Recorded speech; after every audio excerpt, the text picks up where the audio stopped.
Hi everyone, it's Book of Katherine, and we are back for Sermon on the Mount, Explained Part 7. Let's head on over to Matthew chapter 6 in the Message translation.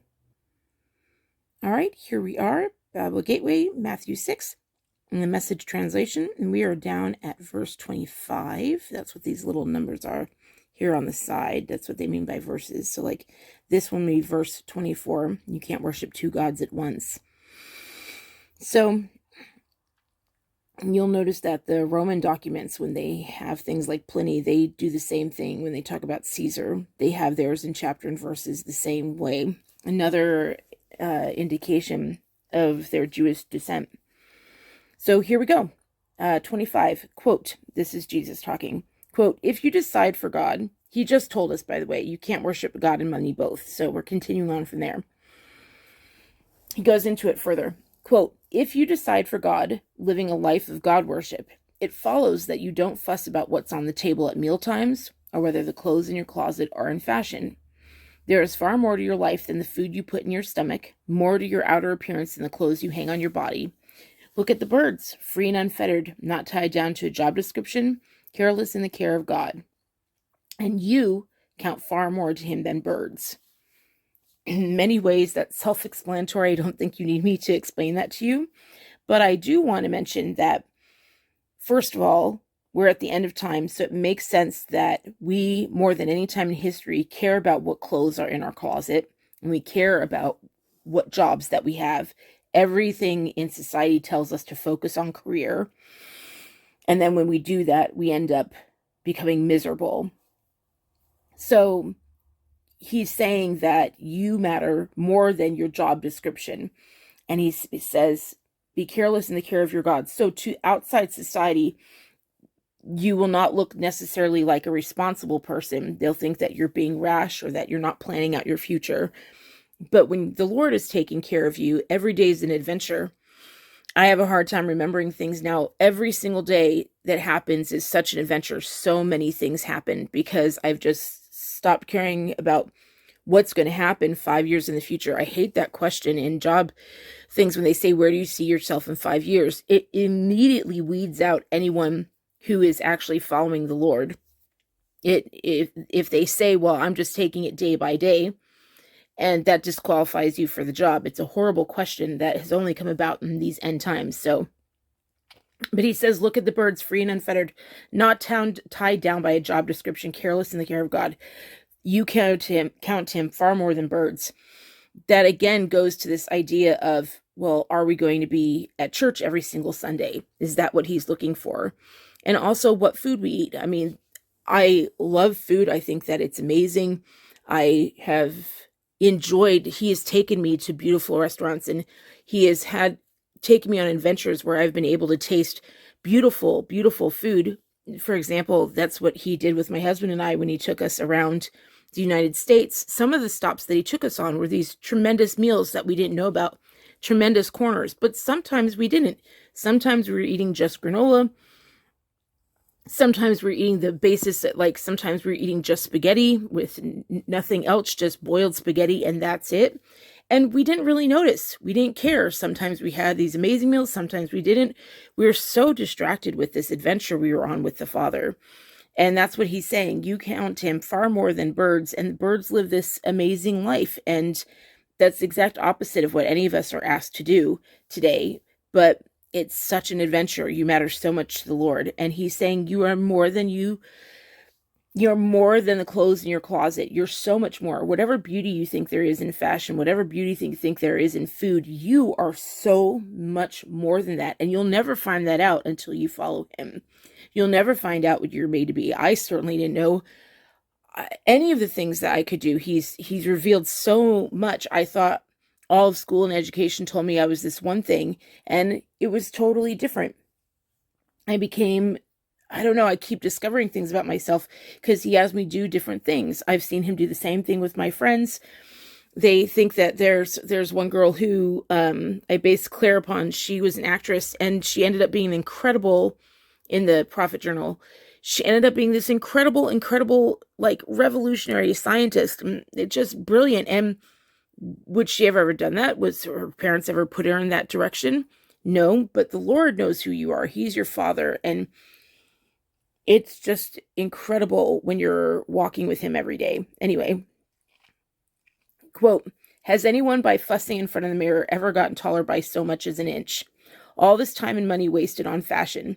Do you think it makes that much of a difference? Instead of looking at the fashions, walk out in the fields and look at the wildflowers. Remember the wildflowers that were out with him, the borogalia, those brilliant pink colored flowers, the wildflowers? He says, look at those. They never primp or shop, but have you ever seen color and design quite like it? The 10 best dressed men and women in the country look shabby alongside them. I've started doing that, by the way, comparing my favorite fashions up against this beautiful pink flower that I started to use as the thumbnail here. Here, we'll go look at them again. These were the wildflowers, these pink flowers. Those were the wildflowers that were next to them that Jesus was referring to. And he's saying, you spend so much time primping in front. Do you think you'll ever look as good as these? And these have done nothing.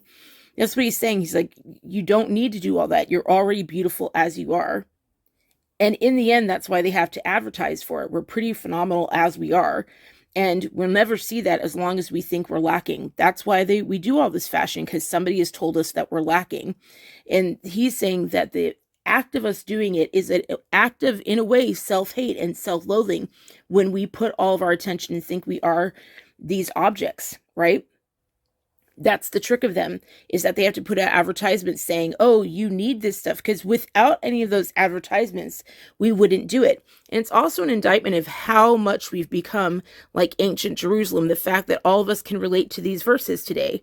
This is how he was speaking specifically to their culture of the day, and now we can all relate to it. We're so into trade, we're so into fussing in front of the mirrors. I knew one guy that had like over 30 mirrors that he was paying. That's insane.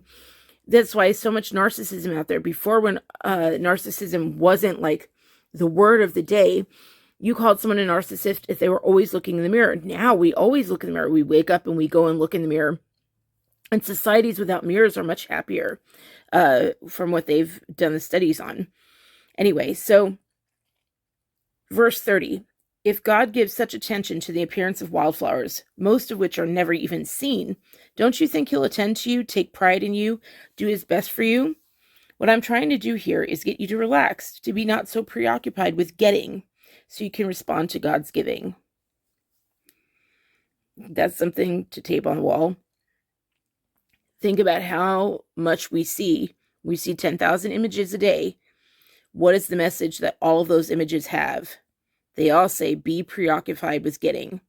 They say, make lists, say what you're going to go out and do and get.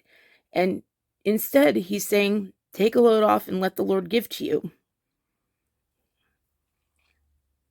Quote, people who don't know God and the way he works fuss over these things, but you know both God and how he works. Steep your life in God reality, God initiative, God provisions. Don't worry about missing out. You'll find all your everyday human concerns will be met. Give your entire attention to what God is doing right now, and don't get worked up about what may or may not happen tomorrow. God will help you deal with whatever hard things come up when the time comes. That says it. I don't have to actually explain that, do I? Okay, so I think that's it. Maybe we should go ahead and move on to the next chapter. But I think I'll wrap up here and then we'll do part 8 with the next chapter. This is quite a bit. Let's read it like one more time just to get it into us. Verse 24, you can't worship two gods at once, loving. And this is an indictment, by the way. If he says you can't worship two gods at once, and then we learn what doing always by getting, we learn how miserable that will be. And it's an act of self-loathing to go into the thing of getting, of just getting. It's saying that we lack something and we're totally closing off to all that the Lord can give us. So he says, you can't worship two gods at once. Loving one God, you'll end up hating the other. Adoration of one feeds contempt for the other. You can't worship God and money both. If you decide for God, living a life of God worship, it follows that you don't fuss about what's on the table at mealtimes, or whether the clothes in your closet are in fashion. There's far more to your life than the food you put in your stomach, more to your outer appearance than the clothes you hang on your body. Look at the birds, free and unfettered, not tied down to a job description, careless in the care of God. and you count far more than birds. By the way, when we talk about Hollywood and what's censored, anything that says this message is censored. That's the thing of every movie, is that you have to be obsessed with getting. Every movie, that's been the bar.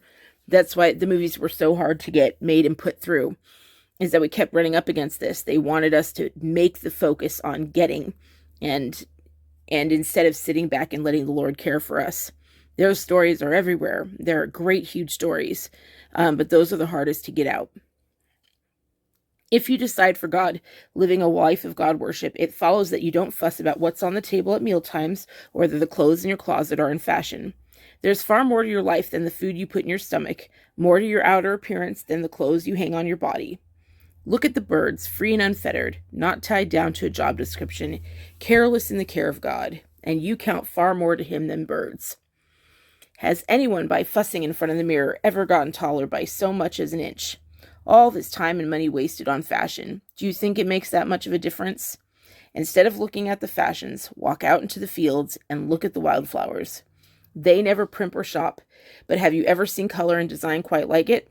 The 10 best-dressed men and women in the country look shabby alongside them.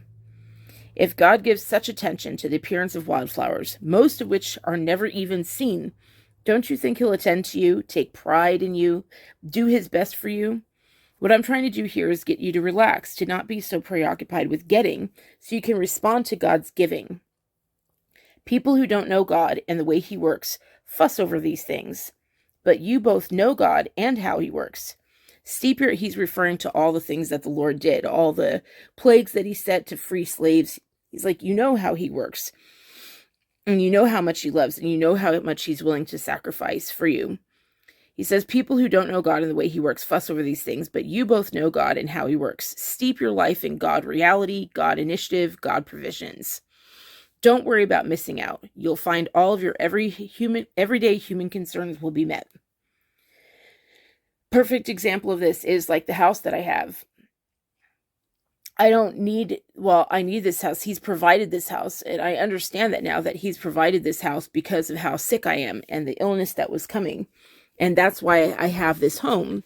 But I remember that it's not the having a home of the American dream. It's just having a home that's quiet, and so that I can heal and get better and be around the right doctors. Does that make sense?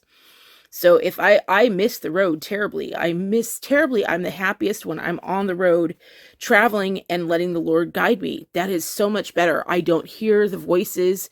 Like, it's so much worse in the city when you're out on the road. It's just the wind and seeing all these things. It's just so incredible. And that's what life is like when you're following the Lord.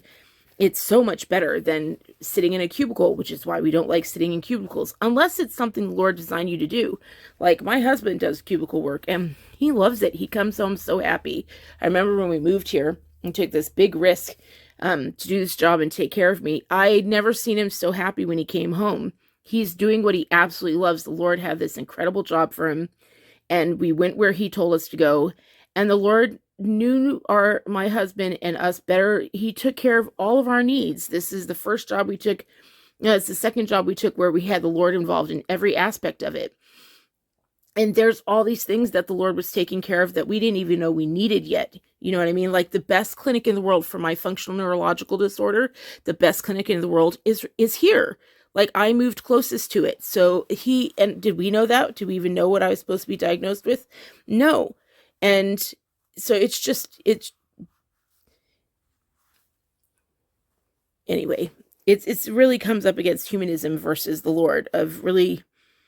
It's scary to trust him, because if you don't know him yet, it's scary to kind of trust him and let him take over. But it's so much better than anything that we can do, when otherwise we're fighting with the natural law and just things go against us.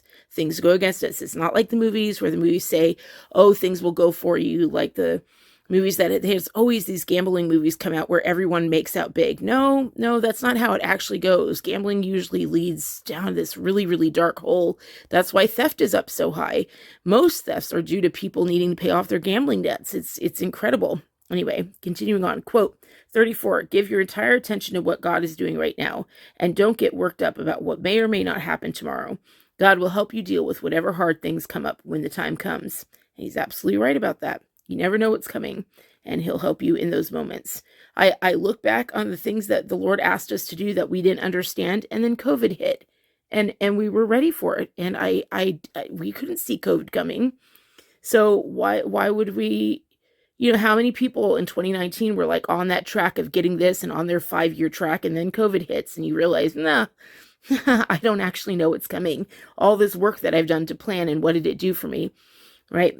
So, but he knows what's coming. It's so much more fun and exhilarating and freedom. If you really want freedom, that's the only way you're going to find it, is by letting him, like, actually being like, okay, what do you have planned?